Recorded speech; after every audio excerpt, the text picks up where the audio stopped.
যে এই যে আমি এখানে দাঁড়িয়ে আছি, সেটা হলো শাহপরী দ্বীপের এখানে নতুন একটি রাস্তা হয়েছে। ওই এখানে লবণের চাষ, এখানে জমিতে বিস্তৃত অঞ্চল ব্যাপী এই যে আপনি দেখেন লবণের চাষ হচ্ছে। যে লবণ আমাদের জীবনের একটা জিহ্বা স্বাদ এনে দেয় এবং আয়োডিন সমৃদ্ধ যে করার পরে সেটা শরীরের জন্য, শরীরের গলকণ্ড যে রোগ হয় সেগুলো দূর করে।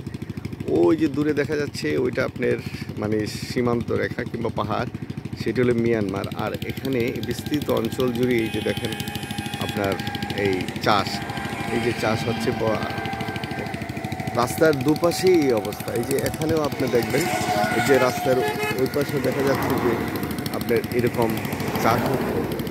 হ্যাঁ, এই যে এখানেও রাস্তার দুপাশেই এরকম, এই যে রাস্তা, এই যে এই পাশে ওই পাশে আগে করুন, এই পাশে আপনি দেখেন এই যে বিস্তৃত আপনার চাষিরা চাষ করতেছে। যে এখানে তারা ডেরা করে থাকছে, এই যে ডেরা করে থাকছে।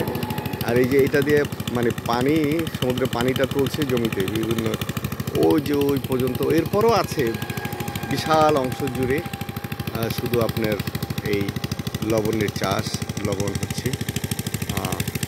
তো ওই যে দূরে দেখা যায় সেটা হলো টেকনাফ শহর। আর ওই বিস্তৃত যে ওই অঞ্চলটা দেখছেন, ওই অঞ্চলটা হচ্ছে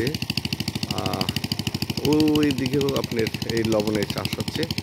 যে লবণের ঘরগুলো, ওই যে লবণের ঘর দেখা যাচ্ছে আপনার, ওই যে ওই অনেক দূরে ওই যে নৌকা দিয়ে, নৌকা পথে আপনার এই লবণগুলো নেওয়া হয় বিভিন্ন পাইকাররা কিংবা পরবর্তী পর্যায়েগুলো বিভিন্ন লবণের ইন্ডাস্ট্রি মালিক তাদের কাছে চলে যায়, তারা এদেরকে লগ্নি দেয়। যাই হোক, যেভাবেই এই ব্যবসাটা দীর্ঘদিন যাবতীয় চলছে। আর লবণ তো জানেনই আমাদের জীবনের সাথে জড়িত, জীবনের একটা অনুষঙ্গ। ওই যে দেখেন ওখান থেকে এই যে সমুদ্রের পানিটা ক্যানেল দিয়ে এসছে, ওখান থেকে জমিতে ভরা হচ্ছে। ওই এইভাবেই আসলে আমাদের